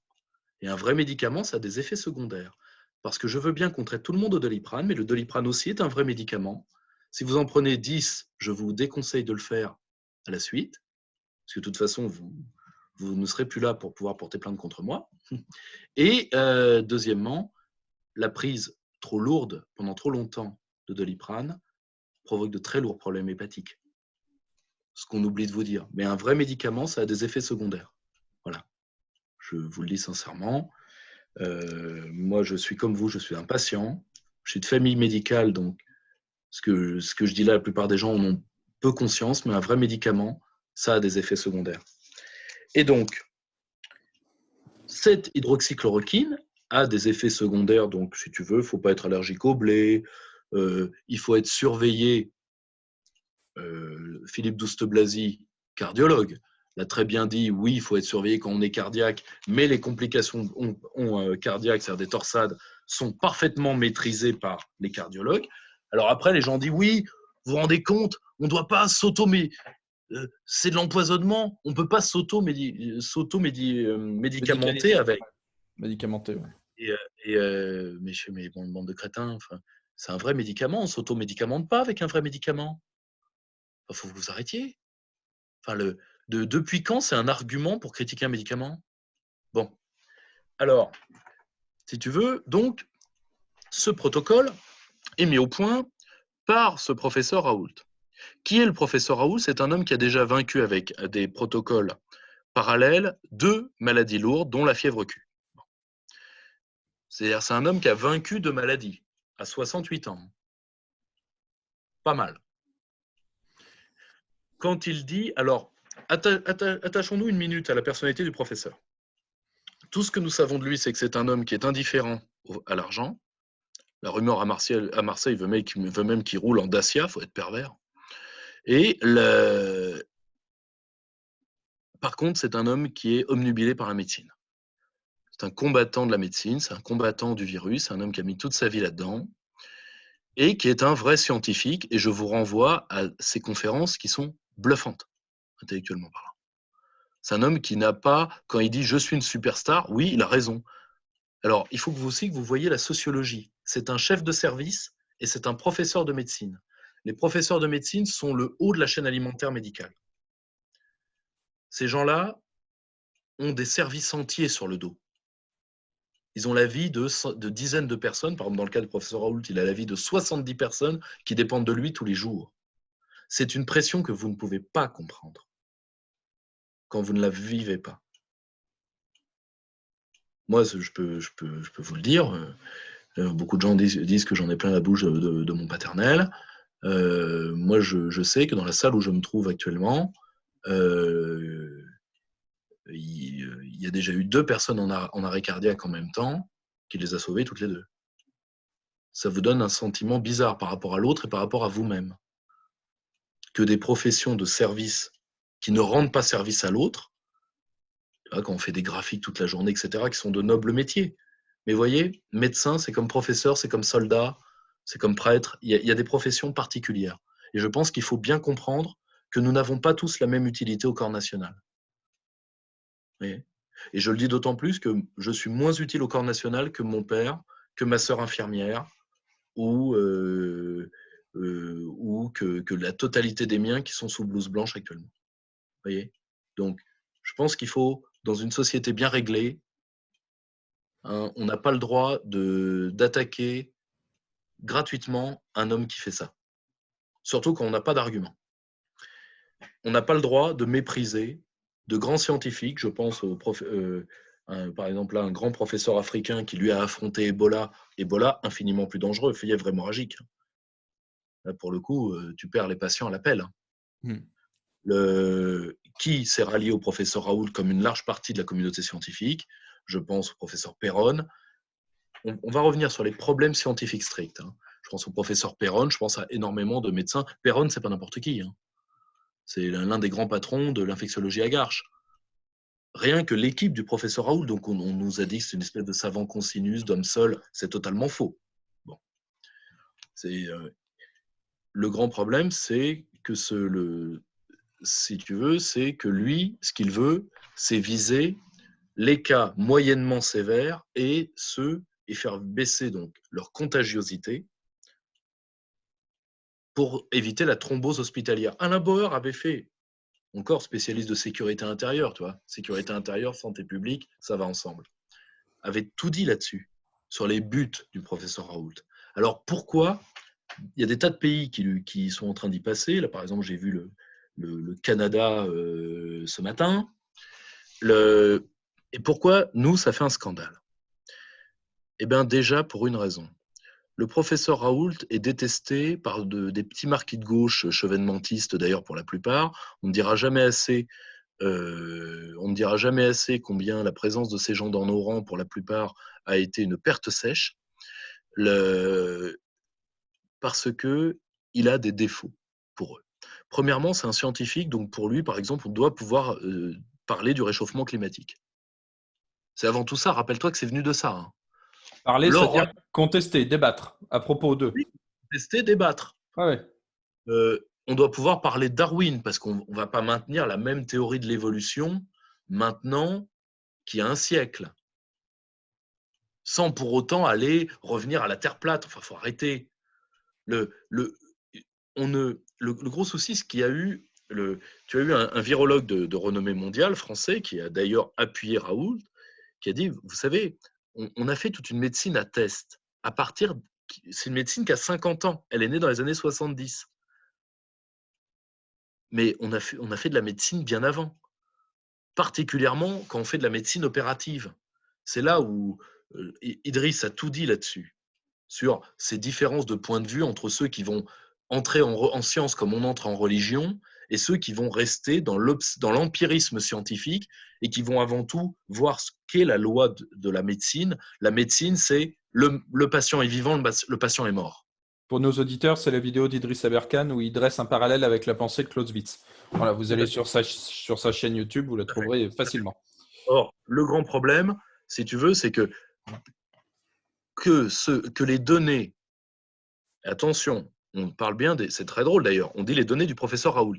Personne ne veut voir les études chinoises. Non, non, c'est les Niakwe, racisme universitaire de base. Ça, c'est du racisme de base. Bon. Ils disent, ce n'est pas la validation habituelle du savoir. Je suis tout à fait d'accord. Mais la validation habituelle du savoir, ne doit pas cacher des conflits d'intérêts, et là nous allons y revenir, et deuxièmement, c'est facile en temps de paix. Mais quand tu as X milliers de patients qui peuvent canner, eh bien, je vais te donner un exemple, les époux de Lépine l'avaient très bien dit, nous avons eu le même cas en oncologie pédiatrique il y a quelques années. Nous avions un protocole européen qui était très bien. Ah, c'était bien, c'était européen. Ouais. 10 gamins en oncologie pédiatrique, 10 gamins, 8 morts. Quel résultat? Et là, tu as un Américain qui est arrivé, tout le monde a dit que c'était un pouilleux. Bah, le pouilleux a inversé les quotas. Alors, tu as des gens qui ont dit ah non, non, non, pas de test en machin et trucs. Oui, le problème, c'est que le gamin est vivant. Moi, je suis père d'une petite fille de 5 ans. Le binoclard qui viendra me dire c'est pas bien, votre fille est vivante grâce à un traitement qui n'a pas été fait en double aveugle, va porter plainte contre moi lourdement pour causes et blessures. Aggravé. Et pour nos auditeurs, jusqu'à 3 jours d'ITT, vous pouvez vous faire plaisir d'un point de vue légal. Petit conseil en famille. Et le grand problème, si tu veux, c'est que nous avons statifié une science. Je vais te donner un exemple. Un bon médicament qui est très bien, qui a fait des tests en double aveugle, le Mediator, c'était vachement bien. Je vais te donner un autre exemple qui est le scandale Vioxx. Ah, il avait été testé scientifiquement, le Vioxx. Pas assez, c'est vrai. Mais néanmoins, 30 000 morts. Enfin, 27 000 morts. C'est bien. Donc, si tu veux, et surtout, quand tu es en état de guerre face à un virus, il y a un problème éthique. Parce que si tu fais un test en double aveugle, c'est-à-dire que tu mens au praticien en ne lui disant pas quelles sont les doses actives et celles qui sont des placebos, tu mens au praticien, tu mens au patient. Dans les yeux. Excuse-moi, face à une maladie, puisque tu dois la tester sur un échantillon représentatif de malades, donc des gens de 70 ans, on est d'accord. Donc des gens qui peuvent y passer, et tu leur mens dans les yeux. Je veux bien qu'on me dise que c'est un comportement scientifique, qu'on me dise que c'est un comportement éthique, il va falloir quand même arrêter. Et parce qu'on est d'accord pour nos auditeurs, il s'agit de dire sur un groupe, admettons, de 100 personnes, qu'une partie de ces 100 personnes vont recevoir un traitement qui n'est en réalité qu'un placebo, et donc on leur ment consciemment et en toute conscience, on refuse de les Ah, traiter. alors, je Pour n'ai les rien, tests, je n'ai rien contre la procédure de double aveugle, je dis juste que la procédure en double aveugle n'est pas un hostie. Tu comprends ce que je veux dire? bien sûr. Il faut mettre de la science. Il faut alors croire en l'hydroxychloroquine, c'est un acte de foi, mais là encore, il y a un moyen de s'en sortir. Laissons à la science son temps de validation. Là, on a encore une étude chinoise qui va dans le sens de Raoul. Pas de bol. Bon, c'est toujours les Niakoué, on ne veut pas en parler, hein, c'est pas grave, hein, de le temps béni des colonies. Hein, ça doit être aussi pour ça que le brave monsieur de Véjan, parce que lui, il croyait à Occident, hein, que bah, malheureusement, le pangolin a gagné. Et le grand problème, si tu veux, c'est que laissons à la science le temps, mais laissons aux professionnels de santé en leur âme et conscience. Parce que s'il y a un homme qui est d'équerre vis-à-vis de son serment actuellement, c'est le professeur Raoult. Personne ne peut lui enlever ça. C'est que lui, il bouge. Et deuxièmement, je n'aime pas, je le dis, quand un homme se bat, c'est dans une population qui est abattue, c'est un fait de psychologie politique et positive énorme. Voilà. Moi, je n'aime pas la moutonnerie, je n'aime pas ce pétinisme ambiant, je le dis sincèrement. Or, il y a un homme qui se bat, qui a des résultats, et Alain Bauer a tout dit encore là-dessus. Au pire, le professeur Raoult a tort. Il met sa réputation en danger. Ça t'enlève quelque chose à toi? Non, ça ne Non, regarde que lui. ça ne regarde que lui. Il soigne ses patients, il les sauve. Parce qu'a priori, jusque-là, les chiffres de l'IUT de Marseille sont clairs. La plupart ont été sauvés. Quand je dis la plupart, il en a sauvé plus de 1000, il en a perdu un. Donc quelques personnalités publiques dans le lot. Donc, une Estrosi, personnalité. Valérie Boyer. Valérie Boyer. Alors, on est d'accord? Ceux-là, ils sont sauvés. Donc, ils sont contents. Et tout le reste, eh bien, ceux qui doivent vivre, vivront. Ceux qui doivent mourir, mourront. Donc, de toute façon, primum non dolere, le premier pas du serment du médecin ne fait pas de mal. Le professeur Raoult a fait tout sauf du mal. Je ne dirais pas autant, et là nous allons venir à quelque chose de beaucoup plus méchant, qui est des conflits d'intérêts qui se font sur cette affaire. Parce que, qu'on le veuille ou non, Agnès Buzyn et son mari, M. Lévy, étaient en guerre contre le professeur Raoult. Cette guerre a été validée par la presse et nous en avons tous les tenants et les aboutissants. En plus d'une nullité ministérielle qui confine au scandale d'État, Mediapart a lancé, je crois, cette nuit, une grosse enquête, a rendu public une grosse enquête sur les problèmes de masques. Pourquoi on lui en veut tant que ça, Panoramix? Bon, il est vrai, alors on me dit, te rends compte, t'as vu sa dégaine? On va être, je vais vous le dire, la désinformation est allée loin contre lui. Hein. J'ai eu un de mes amis, journaliste à Valeurs Actuelles, un mec brillant. Hein. Il m'a appelé, qui me dit, Pierre-Yves, qui m'a envoyé un message. Tu peux pas prendre fait et cause pour ce mec-là. Il est pro-migrant. Alors c'est vrai, Didier Raoult n'est pas un opposant à l'immigration. Mais depuis quand vous demandez les certificats de baptême des mecs qui viennent vous sauver les miches? Ouais. Depuis quand? Je vais vous donner un exemple. J'ai une détestation profonde. Autant j'admirais son père, autant je n'aime pas le fils. Je n'aime pas Bernard Debray. Mais c'est un très grand urologue. J'ai été l'un de ceux qui a certainement été dans mes commentaires publics les plus infects avec Philippe Douste-Blazy. Et a raison, parce que politiquement, il vaut rien. J'ai été l'un de ceux qui a popularisé le terme Mickey d'Orsay quand il était, au ministère. Et bien pourtant, en cardiologie, il a bonne réputation. On ne juge pas un médecin sur ses avis politiques. C'est criminel de faire ça. Je n'aime pas la guerre idéologique quand elle porte là. Ce n'est pas notre métier. Et ça, c'est vraiment des gens qui ne savent pas ce qu'est faire de la politique. Je le dis sincèrement. Or, On dit, le professeur, vous voyez jusqu'où est allée la volonté de dénigrer ce type? Qu'est-ce qu'il a pu faire, Panoramix? On me dit, oui, il est mal habillé, t'as vu, il a les cheveux longs, on dirait une sorte de Richelieu hard rocker avec une, une bagouze en forme de tête de mort. Ce qu'au passage, j'ai pas du tout. Ils sont allés jusqu'à dire que c'était une bagouze d'extrême droite. C'est un truc de hard rock. Enfin, j'ai une dizaine de mes copains qui portent la même. Bah, Donc, tu connais la tradition récente de racisme capillaire en France. Hein. C'était ah bah sûr oui, que non ça mais, allait emprunter ce chemin. ah bah c'est certain. Et donc, oui, tu as vu la dégaine. Ce mec a sauvé des centaines ou des milliers de vies dans sa vie. Alors, avant de lui cracher sur les godasses, un minimum de retenue et de ton en dessous. Or, en réalité, pourquoi on le déteste tant que ça? C'est un homme qui a une vraie dévotion à la science. Mais la science n'est pas une. La science est un doute, tout comme la vraie foi en est. La science n'est pas pour les chercheurs d'église. Je vais vous donner, d'ailleurs, je vais même aller encore pire que ça. Si vous ne voulez pas des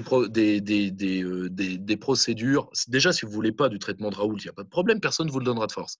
Mais par contre, vous devez être cohérent. La procédure test de masse, isolement, etc., c'est lui aussi. Les grands IHU d'infectiologie, c'est lui aussi. Donc, vous balancez tout ce qu'a fait la Corée du Sud, etc. Qu'est-ce que vous avez à mettre en face? Rien. Vous n'avez rien à mettre en face. Et d'autant plus que vous pouvez ne pas aimer ce personnage. Mais, au-delà de lui, c'est toute une communauté médicale qui se soigne aujourd'hui à la chloroquine pour pas qu'on ait une hécatombe chez les toubibs. Et donc, je dis, faisons confiance aux médecins. Alors après, vous me direz, oui, mais les effets secondaires. Je l'ai dit, le Zitromax est un médicament qui est maîtrisé. La chloroquine est un médicament qui est encore plus maîtrisé. C'est un médicament qui était utilisé en Amérique du Sud au XVIIe, 18e siècle, déjà, bien sûr sous une autre forme, qui est utilisé depuis 70 ans par la France et qui a été donné à près d'1 milliard d'êtres humains. Donc s'il y a bien un médicament dont on connaît tous les effets secondaires, c'est celui-là. Mais alors, qu'est-ce qu'il a bien pu faire, Panoramix? Je vais vous le dire. Didier Raoult a un gros défaut. Il aime bien soigner les gens à pas cher. Il a déjà vaincu 2 maladies à pas cher. Donc, il est en train de ruiner le game, tu vois, pour certains. Parce qu'il n'aime pas la santé coûteuse. Il n'aime pas cette santé que certains labos, je ne dis pas tous, je dis que certains labos aiment beaucoup les systèmes mutualistes pour pouvoir assécher avec des médicaments chers à faible rendement, assécher les caisses collectives. Et ça, c'est un usage privatif de la sécurité sociale que je trouve criminel. Voilà. Et je vais entrer plus dans les détails. Il y a un grand débat à l'échelle mondiale, particulièrement en épidémiologie, mais qui traverse l'ensemble de la médecine. Ce débat, c'est celui des molécules libres. C'est-à-dire, et si on utilisait toutes les molécules à pas cher, qui sont tombées dans le domaine public, qui ne coûtent pas un rond, pour les tester sur les maladies nouvelles? C'est la demande des États en développement et des États développés, particulièrement d'États comme la Chine. Le problème, c'est qu'une partie du monde des laboratoires occidentaux, et d'ailleurs pas tous, hein, les laboratoires suisses aiment bien la chloroquine, hein, ils l'ont dit, hein, pas tous, mais certains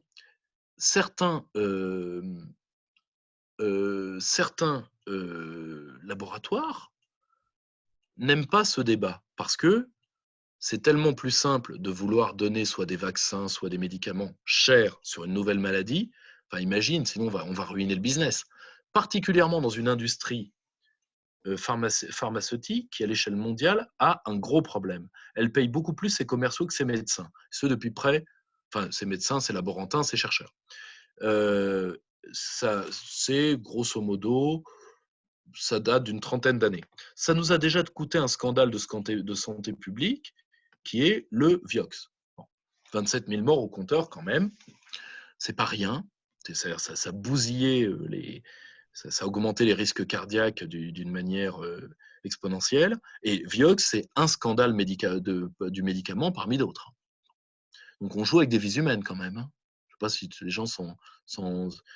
Pour l'instant, Vioxx a tué plus que le Corona. Pour l'instant. Le Corona, à mon avis, terminera au-dessus. Mais néanmoins. C'est pas rien. 27 000 morts pour un médoc, c'est pas rien.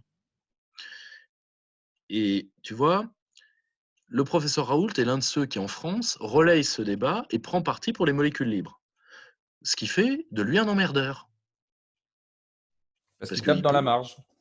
il tape dans la marge, surtout que la marge s'est réduite. Parce que depuis le scandale Vioxx, une partie de l'industrie pharmaceutique vit sur des rentes de situation. Je te donne les 2 rentes de situation, tu ne vas pas être surpris. Enfin, tu as 3 grandes rentes. Le diabète, c'est la maladie qui coûte le plus cher. Le diabète, c'est génial. Le mec, tu vas le traiter à vie. Et plus il fait de complications, parce qu'il les aura toutes. Hein. Il les aura toutes, jusqu'à l'amputation. Maintenant, il a du diabète de type 2 jeune, rentable. Jeune, relativement jeune. C'est-à-dire le vrai problème du diabète, c'est que comme tu as eu l'allongement de la durée de la vie, ils ont coûté beaucoup plus cher. Deuxièmement, les antidépresseurs, rente de situation. Troisièmement, la virilité masculine. Bon, le Viagra. Bon, très bien. Tout ça, ce sont les rentes de l'industrie pharmaceutique. Le problème, c'est que ce n'est pas moi, je n'ai rien contre les labos privés. Rien du tout. Je dis juste que la santé publique n'est pas un bien comme les autres, ce n'est pas vrai. Et deuxièmement, quand on n'est pas capable de réformer son fonctionnement interne et de payer correctement ses laborantins, on ne s'étonne pas de ne rien trouver. Voilà. Parce qu'il est vrai que des gens n'ont pas nécessairement fait entre Bac plus 10 et Bac plus 13 pour toucher entre 1800 et 2500 euros et pouvoir culminer en fin de carrière à 2800 euros. Bon. Attention, je sais très bien quel est le salaire médian en France, etc. Je dis juste qu'il est tout à fait normal que des gens ne veuillent pas s'engager dans des études très longues Bien sûr. pour des salaires en sachant en plus qu'ils vont travailler avec des commerciaux qui gagneront entre le double et le triple. Je n'ai rien contre les commerciaux de labo. Je dis juste que c'est un système dysfonctionnel. Or, tu comprends qu'un mec comme Raoul devient vite, là-dedans, même pas un mouton noir, une cible. Donc, il faut le décrier, l'humilier, etc. Et je ne dis pas que tous ces contrevenants, enfin tous ces opposants, relèvent de ça. Je dis que certains en relèvent. En tout cas, au moins les 3 médecins qu'on a envoyés publiquement le critiquer, leur déclaration d'intérêt, que d'ailleurs, contrairement à la loi Transparence Santé, les chaînes n'ont pas donné, et que pourtant une simple recherche Google pouvait permettre de trouver, vu qu'aujourd'hui, et là il faut le dire, grâce aux Américains, tu ne peux pas publier d'articles dans la presse scientifique sans mettre tes conflits d'intérêts. Ça a été la réaction américaine au scandale Vioxx. Bon. Or, les 3 médecins qui l'ont, dont celle de la Saint-Pétrière, qui l'ont critiqué, travaillent tous les 3 sur l'un des médicaments qui cherche une alternative à la chloroquine, qui est le laboratoire Gilead. Bon. Autre point, les gens qui veulent faire une étude discovery européenne, comme d'habitude, hein, déjà, n'oubliez pas, hein, lavez-vous bien les mains. Et dès que vous entendez européen, faites gaffe. D'accord ? Prophylaxie, avant tout, prenez soin de vous. Et donc, dès que vous entendez européen, même si c'est dit avec beaucoup de cœur, n'oubliez jamais que le mec qui est en face de vous, c'est pas tout à fait et dans le cœur qu'il veut vous la mettre. On est d'accord ? Bon. Or, le grand problème, c'est que l'étude Discovery ne va pas tester. On le sait déjà, elle ne va pas tester le protocole de Raoult. Donc, elle va pouvoir dire que ce protocole ne marche pas sans l'avoir testé. Ce qui est au mieux de la malhonnêteté intellectuelle, au pire du conflit d'intérêts. Et je le dis sincèrement, moi qui ne suis pas, je ne suis pas un admirateur de la démocratie d'avocat, je demande à tous les gens qui seront lésés dans cette affaire d'attaquer le gouvernement, d'attaquer ses porte-paroles, d'attaquer ceux qui se permettent de... Moi, je vous dis juste, faites confiance à vos médecins. Et que beaucoup de médecins ont envie de vous aider par ces traitements. Pourquoi ? Parce qu'ils s'aident eux-mêmes. Il faut faire confiance aux professionnels de santé dans leur âme et conscience. Ensuite, la science validera ou invalidera.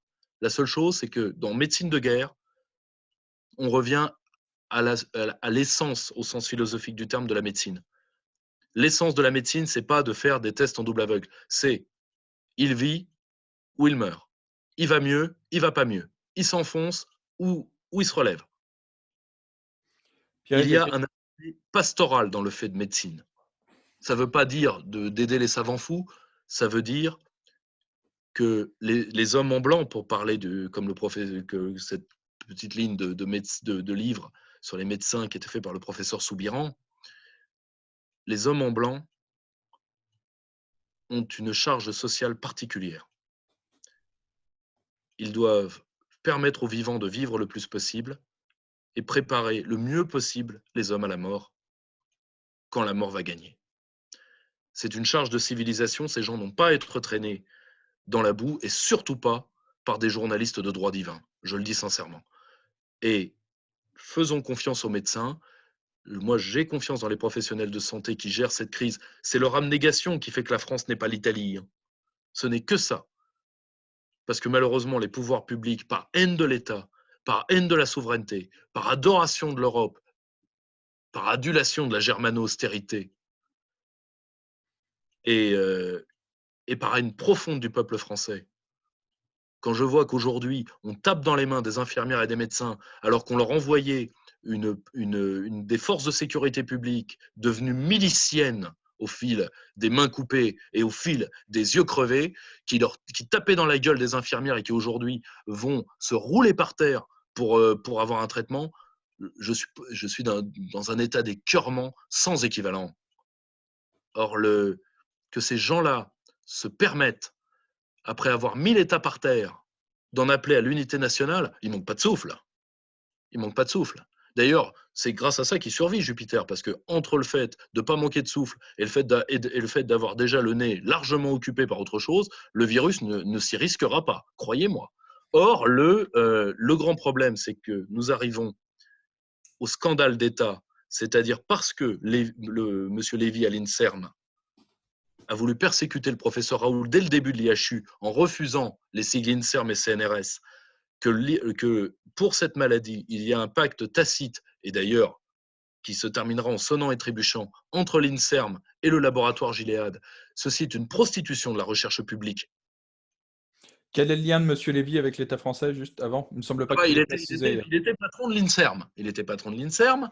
Bon, c'est lui qui est décerné ou non les brevets médicaux de recherche scientifique. Donc, la marque INSERM, la marque CNRS. Et Et c'est le mari de Madame Buzyn, non? Et c'est le mari de Madame Musin. Je le dis sincèrement, et on en veut au professeur Raoult de s'en être plaint auprès du Canard enchaîné comme d'autres. Et je le dis d'autant plus que beaucoup de mes amis ont appelé, je le dis sincèrement, hein, qu'ils m'ont sonné pour cette affaire. Dès le début, ont appelé le Canard enchaîné. Parce que si l'homme autorisé à dire qui est médecin qui est médecin à écouter ou pas était le mari avec en plus toutes les autorisations en termes de médicaments et d'autres que ça veut dire, était le mari de la maîtresse de la santé, si Poutine se permettait ça, si Assad se permettait ça, si le dernier chef de brousse se permettait ça, on hurlerait matin, midi, soir à l'État Potemkin, à la République bananière, aux droits de l'homme. Alors non, ce n'est pas Mugabe qui a fait ça, c'est Emmanuel Macron. Et ce sont des actes extrêmement graves et qui devront se payer devant les tribunaux. L'État ne doit jamais pouvoir être suspecté. Et ceux qui, par leur turpitude, affaiblissent l'État doivent le payer, et le payer lourdement. Je n'entrerai pas dans des détails, mais dans des pays totalement civilisés, ces gens-là s'en sortent beaucoup moins bien qu'avec une peine carcérale. Je le dis sincèrement. Or, le grand souci, si tu veux, c'est que le scandale d'État continue, après les masques, les respirateurs, et donc la persécution du brave professeur. Il va avoir l'autre qui est à venir, va être le scandale du déconfinement. Parce que tout ce qui n'a pas été fait pendant le confinement en termes de masques, de respirateurs, de tests, de chloroquine, de traitements, devra être fait pour que nous puissions revenir à la normale.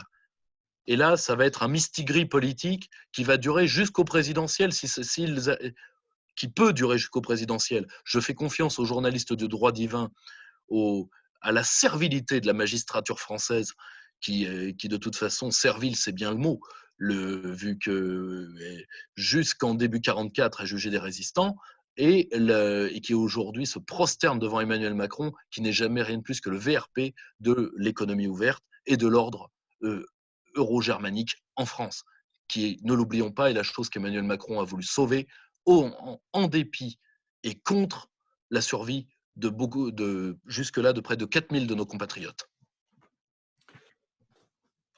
Est-ce que tu vois une réaction d'Emmanuel Macron dans la prise de position de Joachim Son-Forget et de Alexandre Benalla en faveur du professeur Raoult?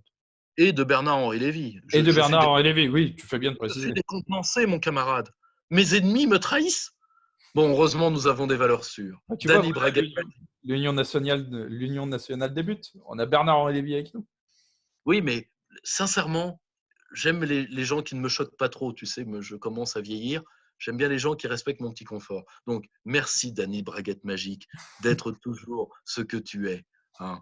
Et merci, mon bon Bernard Kouchner.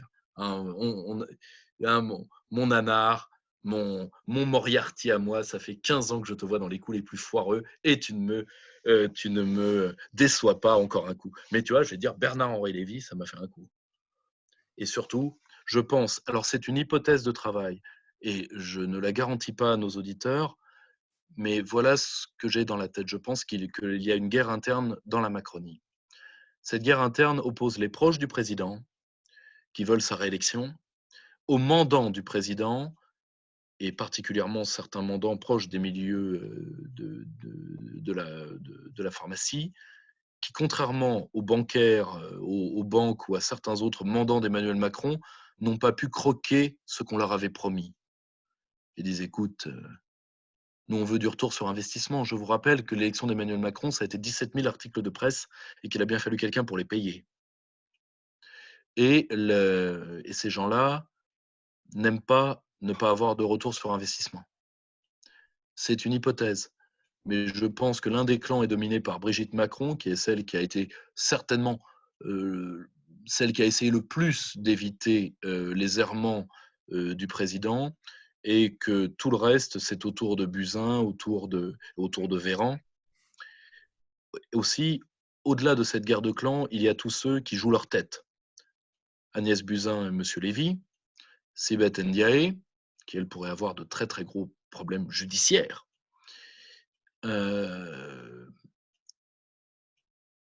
Le brave Jérôme Salomon. Je rappelle que Jérôme Salomon était le factotum du grand professeur Perron à Garches. Donc pour vous dire que le professeur Raoult a des médecins très haut placés avec lui.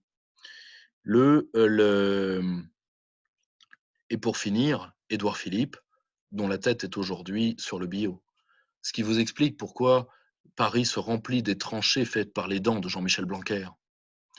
Et qui n'en peut plus d'attendre Matignon. Et c'est pour ça d'ailleurs que le ministre de l'Éducation nationale parle certainement plus que le ministre de la Santé. Tous ces braves gens-là aussi jouent leur tête et donc essayent de maintenir la pression pour qu'on évite de faire ce que tous les autres pays font, c'est-à-dire de donner aux médecins libéraux le droit de suivre leurs patients avec un protocole strict. Je vous l'ai lu, le Vidal, oui. Alors, et d'ailleurs, le protocole Raoult va très loin. Il demande 2 électrocardiogrames, un J1, un J3. Ensuite, si vous ne voulez pas de ce traitement, personne ne vous y forcera. Mais ceux qui le veulent pour les leurs, et je demande d'ailleurs à ceux qui dégueulent sur les soignants et sur les patients, enfin sur les médecins, ayez l'obligeance, quand ce sera votre père, votre mère, votre soeur, votre fils, de ne pas faire de revirement. Hein. Pas de fausses notes.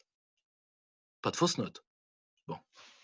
Je pense qu'une partie de la Macronie veut protéger le petit et permettre sa réélection, et qu'une autre est dans une optique de terre brûlée parce qu'ils savent qu'il va falloir changer de cheval, mais veulent faire poursuivre le capitalisme du désastre et la vente du pays à la découpe. C'est ce que je crains, c'est une hypothèse. Voilà, c'est sur ce chemin que mes équipes m'ont conduit avec tous les documents qu'elles ont trouvés. Je tenais particulièrement à Laurent, qui se reconnaîtra à lui rendre hommage parce qu'il travaille sur ce dossier depuis décembre. C'est aussi pour ça que je suis apparu peut-être détendu à l'excès et je m'en excuse sur ce dossier, mais nous l'avions lourdement vu venir. Et si l'État était dans l'État, je vous rappelle que la pire grippe asiatique que la France ait affrontée après la grippe espagnole n'est pas du tout le Covid, c'est la grippe de 57 qui a tué 100 000 femmes enceintes, majoritairement des femmes enceintes. Ce qui, pardonnez-moi, et là je vais avoir une parole non libérale qui me sera reprochée, c'est plus grave pour un pays et pour un peuple de perdre 100 000 femmes enceintes que de perdre malheureusement des gens de plus de 80 ou 90 ans ou de 70 ans. C'est triste, mais c'est comme ça. Et je le dis d'autant plus que nous perdons ici, ma famille voit tous les jours des gens qui s'en vont, mais la grippe saisonnière les aurait peut-être tués, d'autres choses les auraient peut-être tués. Je vous rappelle que la canicule, il y a quelques années, a tué près de 20 000 Français et que malheureusement, Staline avait raison, à la fin, c'est la mort qui gagne, en tout cas à l'échelle individuelle. Et c'est pour ça qu'il faut être un peuple, que c'est le seul moyen pour les hommes de déjouer ce fait que la mort est la plus belle invention de la vie, comme disait Steve Jobs sur la fin. Il n'y a que par le peuple que nous sommes immortels. C'est la seule immortalité qui soit à notre portée. Ça et le fait de faire des enfants. Tout le reste, c'est de la littérature scientifique, c'est de la littérature, pardonnez-moi, fantastique, parfois d'ailleurs de très piètre qualité. Voilà.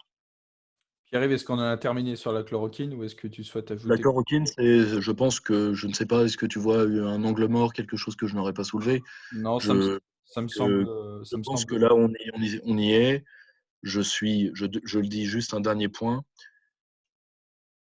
Le sang contaminé, ça a été 1800 contaminés, 1000 morts. Ça a défiguré une partie du monde médical français. D'ailleurs, il n'y a que les médecins qui ont payé, dont le docteur Garetta, qui avait été condamné à 4 ans, qui en a fait 3. Les politiques s'en sont sortis. C'était le fameux condamnable. Le fameux condamnable, mais c'était Responsable mais pas coupable. responsable, mais pas coupable. Et ensuite, coupable, mais pas condamnable. Qui a permis de blanchir des gens comme Laurent Fabius, comme Edmond Hervé.